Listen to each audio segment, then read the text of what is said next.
Morning.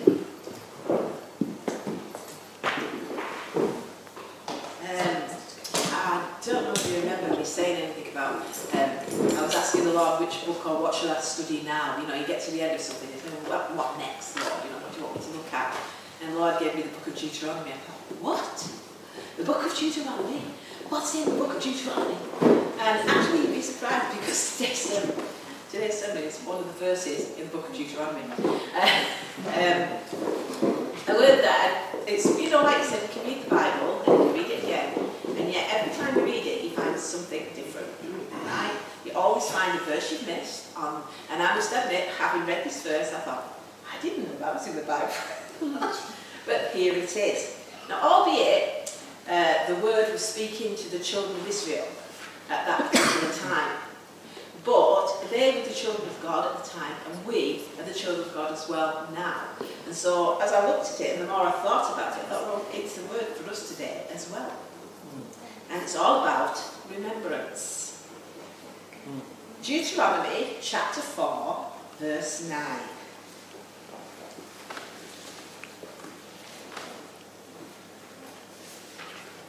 Deuteronomy chapter 4, verse 9.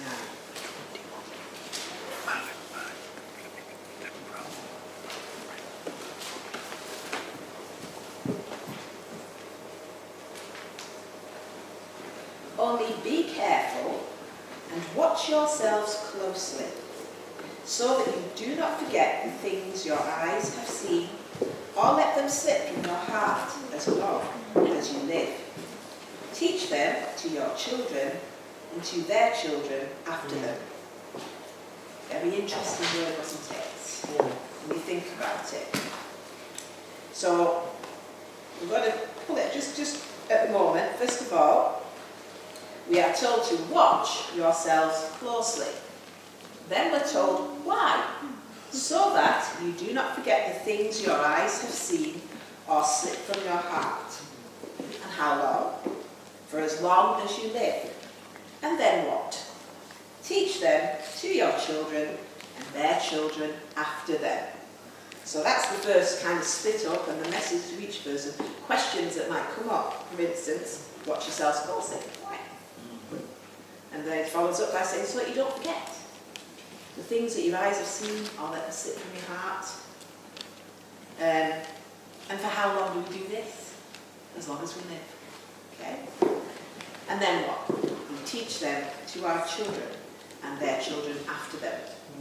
I don't know about you, but I find, notice, when it says about looking at us, watching ourselves, quite often we watch how others are doing, don't we? We don't sort of look at ourselves, we look at what they're doing. But we don't take care of ourselves. The Bible just tells us to be careful. Unfortunately, the children of Israel often forgot what God had done for them, and he had to keep reminding them, and then he had to go punish them, then he had to keep reminding them again. So we're glad that we've got a very patient God.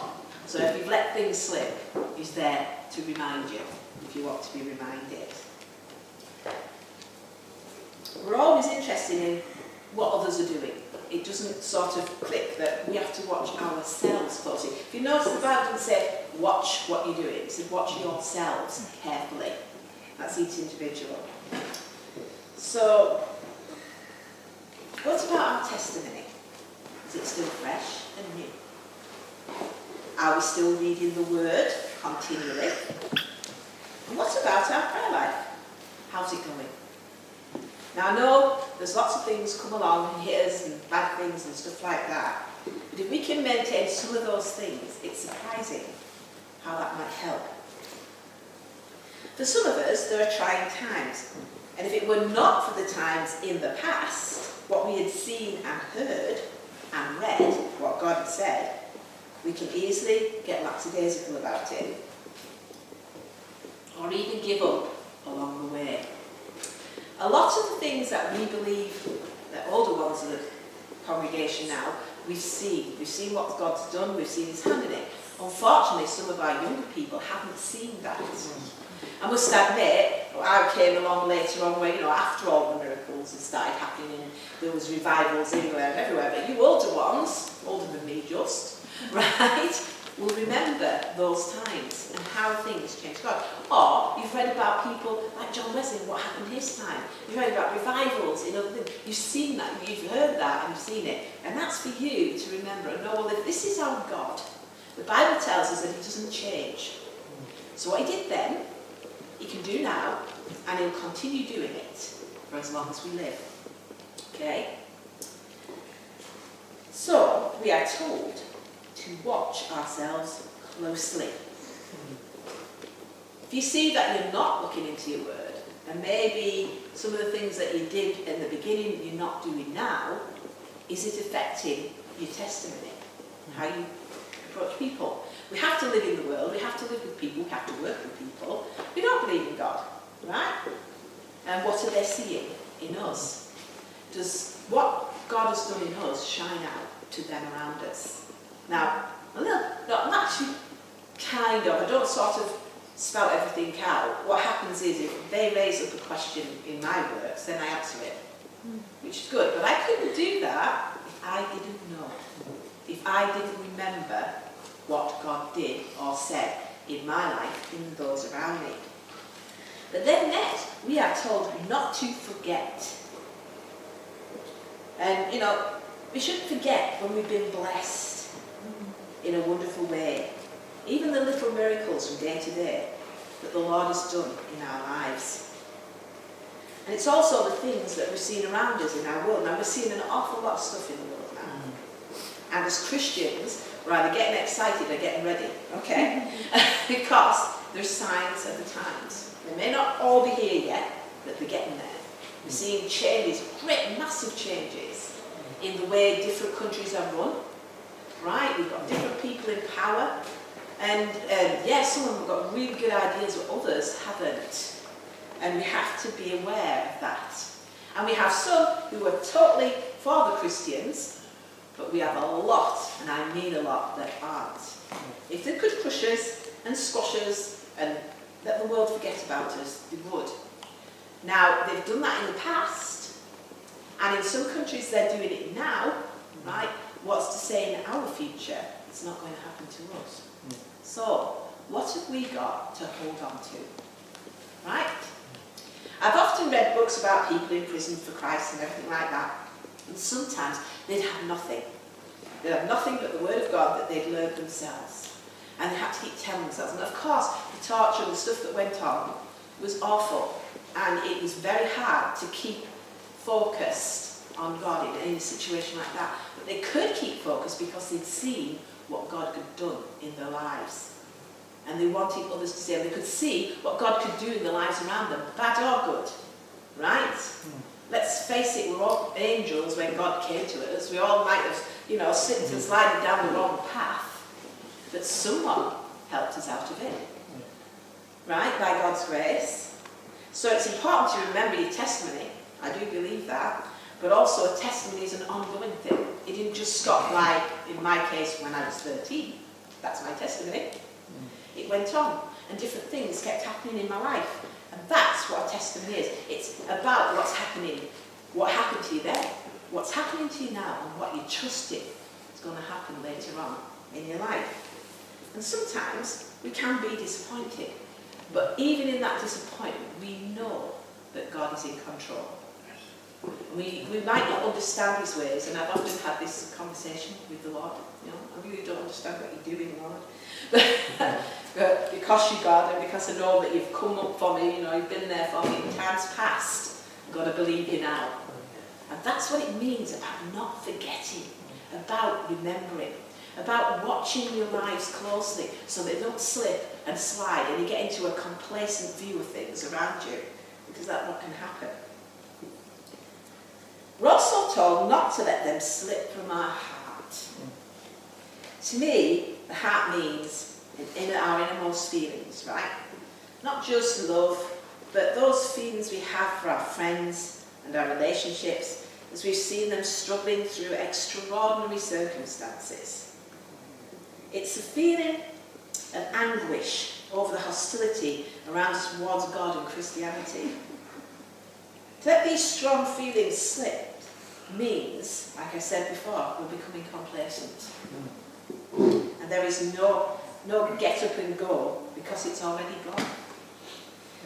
And we may not even know it. Saul didn't know. Why should we watch and not forget?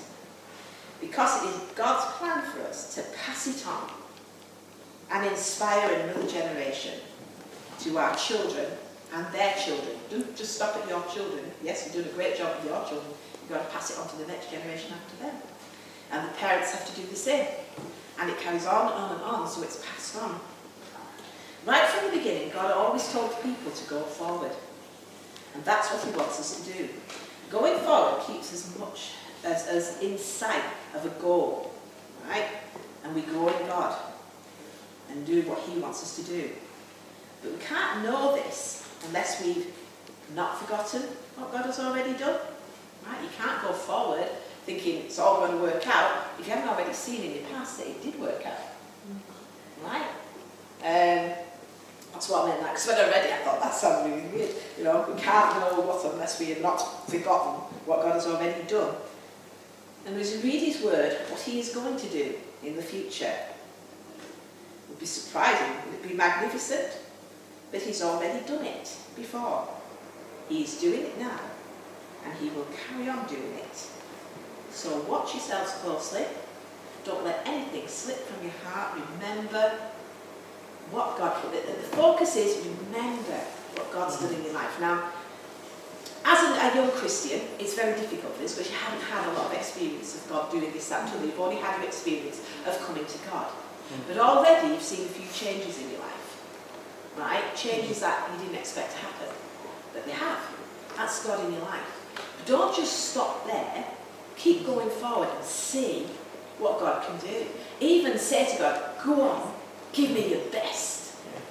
You know, throw at me what you want, Lord, let me do it.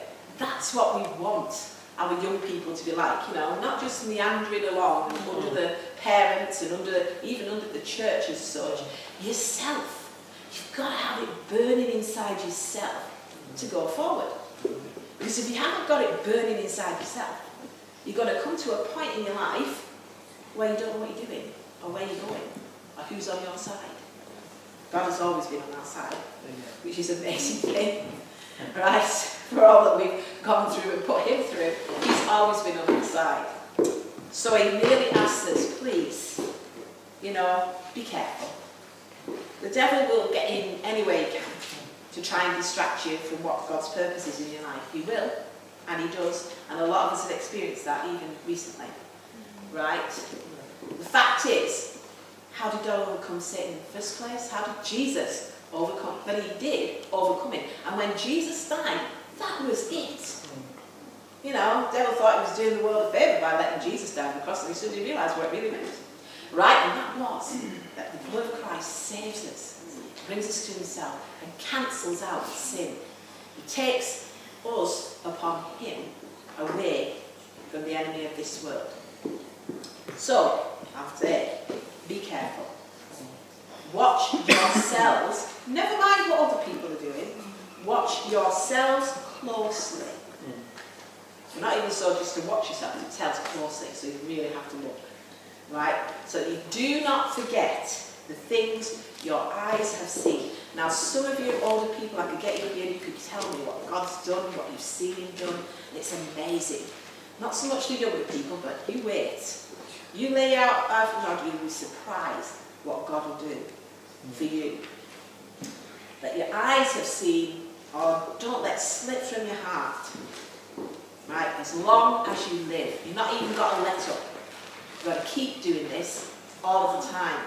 The trouble with the children of Israel, they stopped, then they started, then they stopped, then they started. And a lot of terrible things happened to them because at some point in their life they forgot what God had done. And oh dear, look at us, what a mess we're in. How could you do this? What, you know, started moaning about it. Instead of realising they'd just been released out of Egypt. They'd been slaves for years and God had taken them out. But they got into the desert, hit the first problem, and oh dear, how dare you, Moses, you've taken us out of this place, what have you done to us? You know, and then when he finally gone through the things that God provided in the wilderness, still at the very end of their journey, they forgot. They blamed God. So what did God do? He walked round and round in circles and they all would die. Right? And I don't want to walk round and round in circles and find at the end of my life it was for nothing. Right?